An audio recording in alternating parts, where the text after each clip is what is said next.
There's nothing like cracking that cellophane and pulling that record out. It just smells great.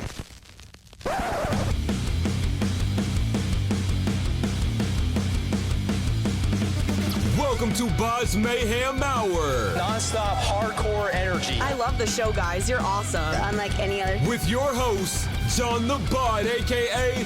the Bod Father. Man, this stuff rocks. What's going on, guys? This is Bryan from Fame on Fire, and you're listening to BODS Mayhem Hour. The views and opinions of the guests do not necessarily reflect the views and opinions of BODS Mayhem Hour, its staff, affiliates, or sponsors. Parental discretion is advised. Welcome to BODS Mayhem Hour. Hey everybody, welcome to BODS Mayhem Hour. I am your host, John the Bod, aka the Bod Father, and as always, I bring you guys and gals awesome interviews. But before I bring on my special guest, please get out and check out BODS Mayhem Hour on YouTube. Subscribe to that YouTube page because we've got a lot of great stuff coming up for you guys and gals out there. So please subscribe. Not just please, just go do it. Just go right now, go do it. It just takes 2 seconds. That's it. I want to bring on my special guest for today's podcast. It's Bryan Kuznitz. He's a vocalist of Fame on Fire, and they have released their sophomore album entitled Welcome to the Chaos via Hopeless Records. Also, you want to check out their debut video single, Plastic Heart. Also, you want to check out singles Cutthroat, Welcome to the Chaos, featuring Spencer Charnas of Ice Nine Kills, which, if you haven't got to see Ice Nine Kills live yet, do yourself a favor and go watch them. It's well worth your money, trust me. And Ketarmine. And we're going to bring Bryan on a podcast right now to talk about this. Bryan, how you doing? And welcome to the show. I'm doing great. Thank you for having me, John. Not a problem. And I hope I didn't screw anything up. I hope I got all right. No, you were amazing. The Bod Father, I really like that one. That's good. Thank you, my child. Thank you. So how you been doing, man? How's it feel to get this sophomore album out finally? It feels really good. Yeah, it was a lot of anticipation for it, to be honest. At least on our end, we had a lot of singles out, and we just wanted to get the album out so we could play the new songs live. That was a really big thing for us, was just being able to play these songs live and people not look at us like, what are you guys playing right now? I haven't heard this before. Yeah. It's like, I've said everybody that's been on here, national bands, indie bands, everybody, this was a time frame during the pandemic to stay irrelevant. And I hate to say that word irrelevant, but it's like you got to put out single, or people just forget about you. They don't want to wait for that full length to come out anymore. They want that single, man. I'm just like, you guys have surely lost it, folks. If you had to wait like I had to back in the day to get that full length, you never would have made it. No, yeah, you definitely needed to do your best to, stay on top of things and release music as much as possible. And the pandemic was a good time for a lot of people to sit down and actually work on their music, not have anything distracting them. I remember talking to Spencer from Ice Nine Kills, and he's like, to me, they wrote one of their best albums ever during the pandemic. Agreed. And I remember talking to him, and he was just like, yeah, he's like, honestly, the pandemic, I didn't really have a problem with it. He's like, we were able to sit down and just go in the studio and not have anything distracting us. And, it's the same thing for us. I feel that way, that we were able to go in the studio, not be distracted by anything, not have to worry about literally anything because nothing was going on outside, and just make things happen, make music happen. I feel like bands had more time to be more creative. They didn't have that rush. They had time to work on it. And you could tell, man, when these albums started coming out, it's like, oh my God, where did this come from? Yeah, it's so funny. It's like everyone's so scared of being around any person that's not in their inner circle that they got really creative with people that were in their inner circle. Yeah, so crazy. I agree with that. Mm-hmm. So what's the growth musically you've seen from yourselves working on this album compared to Levels, that debut album, man? Well, what's the growth musically that you've seen, if anything, possibly? Yeah, there's a lot of, it's a very different album than Levels. First off, none of the songs sound the same as a Levels song, which is really important to me because there needs to be evolution with the music. We went heavier, but also catchier at the same time. It's very interesting. More theatrical. The lyrics are very theatrical. The music's very dramatic. The ups and downs, the dynamics of the music, very dramatic. And just lyrics in general, just big step up, just a lot more personable and a lot closer to home and a little bit less disconnected than the last album was, I would say. How hard was it to go through the 200 songs you had written for this album to dwindle them down to the ones that are on there right now, how difficult was it to say, I want to get rid of this one, but I can't, and then making that final cut? So it's really funny. So the way it like kind of broke down was we had these songs, we were working on them for a minute. There was 200 demos, and the reason there's 200 demos is because I'll write a song, our guitar player Blake will write a song, our bassist will write a song, and like we're like, okay, we've all written songs here, and we just keep throwing them in this like demo pot. Mm-hmm.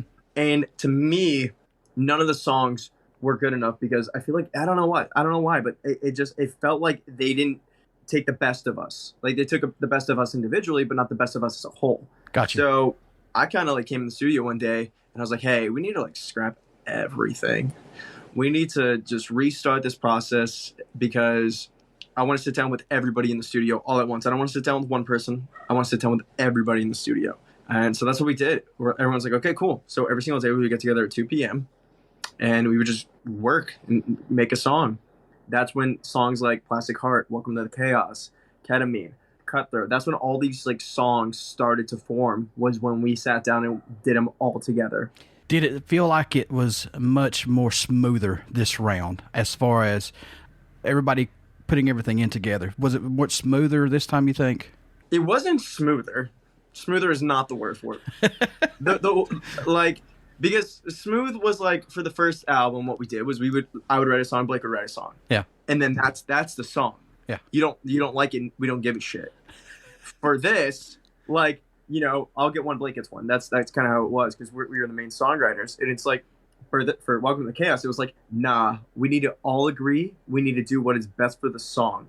If there is a decision, we are in the room and there's, you know, two of us that agree on one idea and two of us that agree on a different idea, well, we're gonna have to figure it. We're gonna have to get a tiebreaker in here, you know. Mm-hmm. We're gonna have to figure something out. But yeah, it was more difficult because we were all working together to create the best song possible, and I really do think that we achieved it on every song that we made. Would you say the band is hitting its maturity or stride as a band musically now, possibly? I mean, I know this is your only second album. I understand that. But as far as coming into this one and seeing the infancy to finally being out to spread its wings, is this like the band hitting its stride possibly, or no? Yeah, totally. I think it's a mindset too, because you say maturity, right? But I remember I like going, like when we started working together on the album, someone would be like, oh, that's really mature sounding. It's like, I don't like mature sounding things. Like maturity is like kind of a bullshit word we like to use in society, right? Mm-hmm. I want something to be immature and fun and interesting and like even random. Like mature to me sounds boring. Like that's a boring thing. Like you ever meet a really mature person, they're not fun to be around. That's true. So you want to write a mature song, it's like, yeah, there's serious moments in it, but it needs to be fun. It needs to have energy. It needs to be like almost a puppy. I don't even know how to it needs to be fun. It needs to be interesting, because if it's not, then you don't have a song. So for me, it was like, I want to write something that's immature. I want to write something that like the teenager in me would have fucking loved, you know? Mm-hmm. That's what I was going for on the album. But like, yeah, at the same time, like when you think of mature, it is growth within the band itself, because we know how to write good music. We know how to riff. We know how to do all that shit. So it's like, now we're just worried about, okay, we need to make a fun song. We need to make an interesting song. The lyrical content can be very serious, but the song needs to be fun.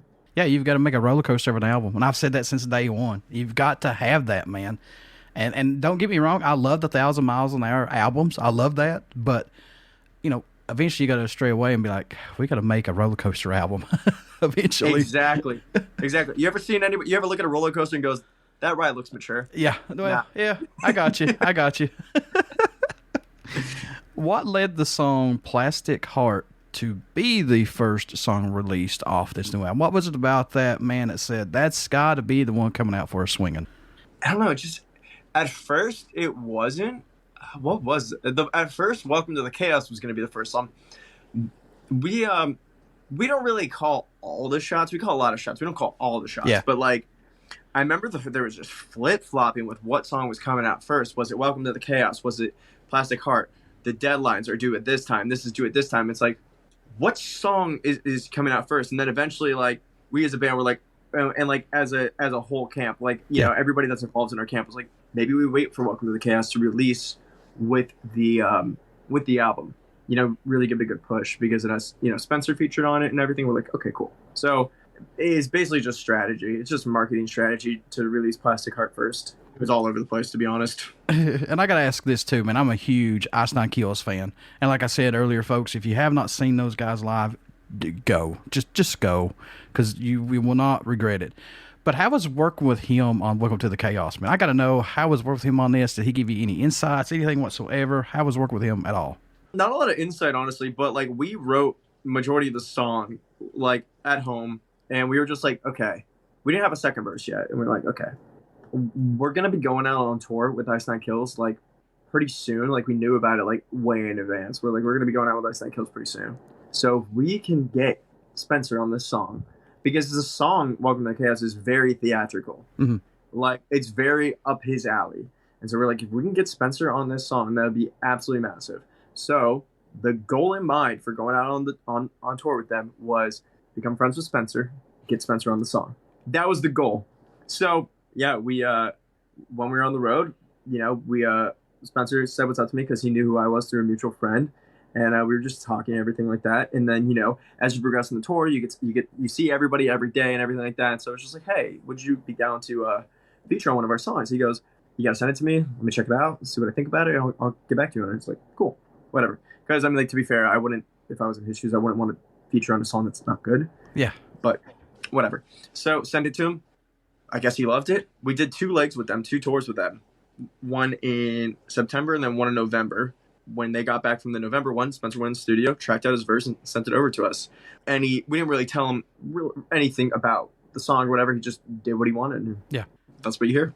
Is Welcome to the Chaos the album that the band has always wanted to make? Is this the sound that we're going to hear from here on out, possibly? Are we just scratching that surface? It's definitely, for me, everybody's different in the band. I don't know everybody's mindset on it. Mm-hmm. But for me, it is like that definitive album that I always wanted to make. Okay. I'm super, super proud of it. The issue is that now you have to follow that up with another album. That's true. And so is this the direction we're going to be going? Probably not. And the reason I say that is because, Levels was cool, but we didn't follow the Levels formula when we went to Welcome to the Chaos. Now we can't follow the Welcome to the Chaos formula when we're going to the next album. So music needs to be ever-changing. True. If it's not, it becomes stale, it becomes boring. One of my favorite bands is Avenged Sevenfold. I don't know how a almost prog metal core type band goes from what they went from to what they are now, but every album is different.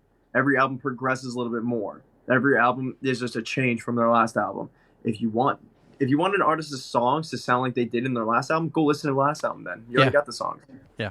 So for me, it's just about making new content, making something new, fresh, not repeating the same thing over and over again. It's like, I'm a huge Slipknot fan, and don't get me wrong, folks, you like who you like. Everybody's not your cup of tea, and I understand that. But when they come out with a new album, or there's a hint of a rumor of a new Slipknot album, it's going to be just like Iowa. Stop. No. At that time frame, that band was in a total different mind frame. Total different ages at that time. They were going through different things. That album will probably never replicate itself unless you, like you said, go back and listen to it again. That's it. Yep. It's very hard to copy what a band has done that put them over that threshold, as I call it, to propel them. It's very hard to go back to that, I think. Yeah, completely. And I don't think bands should. Although, AC/DC's been doing it forever, and they're fine. True. 3 chords. Oh. Yeah, literally. It's the same song over and over again. You can't tell me that, what is it, Back in Black, Highway to Hell, and even, I guess Thunderstruck has that lead in it, but it's the same fucking song. Agreed. But you're right, man. AC/DC only, folks. I retract what I just said. AC/DC only. They're the only band that can do this. AC/DC is the only band that can do that. Did this album challenge you personally as far as what you went through, possibly, to put to pen to paper? Did this challenge you at all, or no?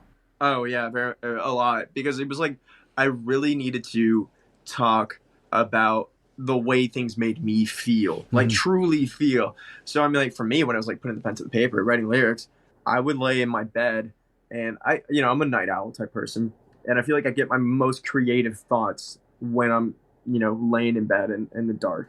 And so I would lay in bed in the dark and just rewrite lyrics over and over and over again. Like some of the lyric sheets, even for like the lyric sheets for Cutthroat, it's crazy. Mhm. Like I wrote out an entire story about Cutthroat just so I could get the lyrics right. And this is all in the dark. And I would do this every single night. I would just lay in the dark at 4 a.m., work on the lyrics, go through it again. Like make sure that it all makes sense, make sure it's all personable, and make it something that I want to talk about. That's the big thing. But did that help you though, as far as like growing and moving forward to just let go? No. It's almost like, you almost like when you're writing lyrics, you almost like relive your trauma in a sense. True. Whatever your trauma is, but that you kind of go through it again. Yeah. You almost make yourself sad at points. You can make yourself happy at points. Like, it might be funny to you. Like Plastic Heart's really funny to me, but like, you go through it again. Yeah. Was there a track that you were working on this album that totally ended up sounding different than it was intended to? Was there something that just changed that you're like, oh wow, that's cool, or no? Huh. I don't know, actually. That's really weird. Plastic Heart wasn't originally rapping, I'll tell you that much. Okay. But then again, we also didn't even have a first verse, so I didn't expect to rap on Plastic Heart. Plastic Heart's the only one I can really think of, because everything else was like very to the T. It's like, okay, for Robbery, for example, it was like very to the T of how we wanted that one to sound. Mm-hmm. There were some massive changes. The song, like back then, that song started with the chorus before, and then we just cut the first chorus out. We're like, let's just start it with the verse. Let's build up into this song. Let's make it like let's make it a journey. So there's a couple different changes, but no, everything was pretty much spot on. Besides the rapping and Plastic Heart, that kind of came out of left field for me. Man, I know these are your babies. I understand it completely. But are there any songs on this album that are standing out more to you than any right now, possibly? And again, I know these are your babies, but do you have any personally that stick out for you? Yeah, Robbery's up there for me. It's really funny though, because they're my babies, but I get fucking sick of them too. Oh, I guarantee it. Like, we've been playing Welcome to the Chaos for over a year now. We played it before the album came out. We played it before the song came out.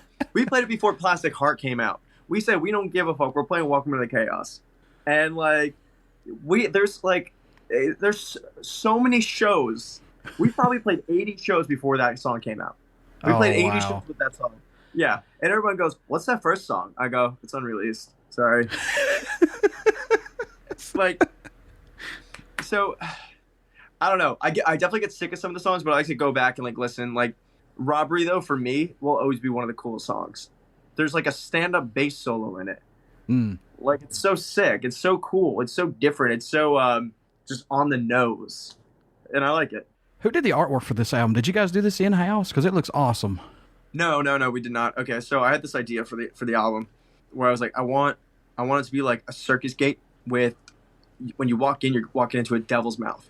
Ooh, nice. And I said, draw that for me, whoever. And so we like recruited one person, they didn't really get it right. Then we recruited another person, they didn't really get it right. Someone made the acoustic artwork for the Welcome to the Chaos, which that was really cool. But everyone's like, it looks a little bit too flyer-ish. Not everyone got the idea, and I was like, yeah, it's not my original idea either. Someone just kind of took that and ran with it.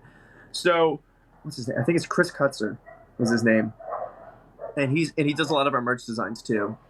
Absolutely knocked it out of the park. So he did it, and he killed it. And he showed it to us. I was like, this is perfect, dude. Where you were going with this is absolutely perfect. This is exactly what I want. Like, it needs to be creepy, it needs to be weird, it needs to be walking into a circus vibe. It's kind of got that Monsters-esque vibe to it. If you ask me, like 1313 Mockingbird Lane, you've got that entrance gate out front. It's like, oh no, should I go or not? Yeah, exactly. That's the whole thing. And that's the whole thing with like Welcome to the Chaos. It's like, you are entering the chaos. Yeah. Welcome to it. It's either do we or don't we? Yeah. What do you hope everyone takes away while listening to this new album or these new songs from you guys, Fame on Fire? What do you hope they get from it in general at all? I just hope they enjoy it, to be honest. I hope they fall in love with it. I hope they enjoy my voice. I hope they enjoy the instrumentals. I hope they enjoy the journey that some of the songs take you on. And, for some people, I hope it makes them feel better, if they can relate to a song, like if they're going through something and they're like, this song is doing it for me and it's helping me out, then that's amazing to me too. Like, I love to hear that when people come up to me and they're like, this song really saved my life. Like, it's a lot to take in because it's like, Oh yeah. fuck, I just played a show. I'm on cloud 9 right now. I feel good about myself. Like, I got to bring it down a little bit. But yeah, it's really awesome to hear when people are like, oh, this song helped me through this, helped me through that. And I love hearing that. I really do. So see, man, now you guys are on that same pedestal for these folks who are listening to your music as you guys were listening to other folks' music who helped you guys out. So now you're turning that table, and now these folks are enjoying life because of your music. They're feeling like they are accepted. They have friends. They could turn to you guys for that. And how does that feel now? It's really fucking cool. I remember at some older shows, like fans singing our lyrics for the first time. I was like, that's fucking crazy. I was like, that's so wild. Like it made me almost cry on stage because I was like, I never like thought this would happen. Wow. You know what I mean? It was a really big moment for me. Now, to be honest, I'm slightly used to it. Yeah. But it's still so fucking cool. It doesn't change how cool it is, but I am more used to it now, and I want more of it now. It's like you get a little taste of. It's like taking a piece of cake. You want more of the cake. Yeah, trust me, I know. I'm a fat man. I love cake. You know, when I go in Dairy Queen, it's like, keep me away from the ice cream section, folks. I don't need to see the ice cream cakes, but then I leave with a blizzard. So you know. Yeah, I mean, like a blizzard's not even ice cream, man. It's like it's fair game. It's like you want to run out of Dairy Queen going, ah.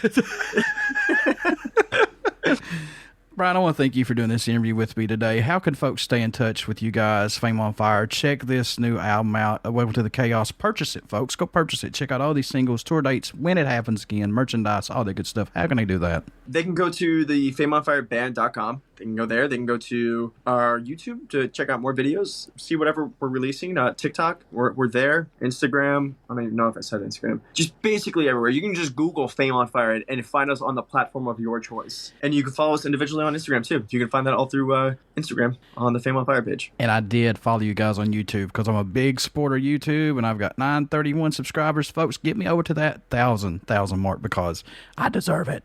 Come on. Let's get them over. Let's get them over. That's right. Bryan, before I let you go, would you care to do a promo for my show? Yeah, totally. What's going on, guys? This is Bryan from Fame on Fire, and you're listening to BODS Mayhem Hour. Everybody stick around. We got some great stuff coming up, and you only hear these interviews right here on BODS Mayhem Hour. Please get to check out our Facebook page. Like I said, subscribe to that YouTube link that's on there. Get me over 1,000. And also, please get out and check out Fame on Fire. You will not be disappointed. Give this band a fair shot. Pick up their album, Welcome to the Chaos. Pick up Levels. It's via Hopeless Records, folks, and please check out their singles, Plastic Heart, Cutthroat, Welcome to the Chaos, that features Spencer from Ice Nine Kills, and check them out too, and Ketarmine. I got it right that time. But get out and check these guys out, give them a fair shot, like I said. And Bryan, again, thank you so much, man, for doing this for me. Of course, John. Thank you for having me. See you, my friend.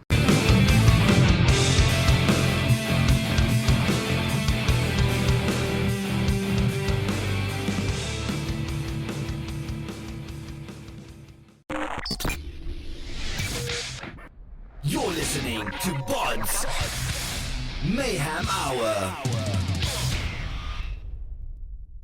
Follow us on Facebook, Twitter, and Instagram.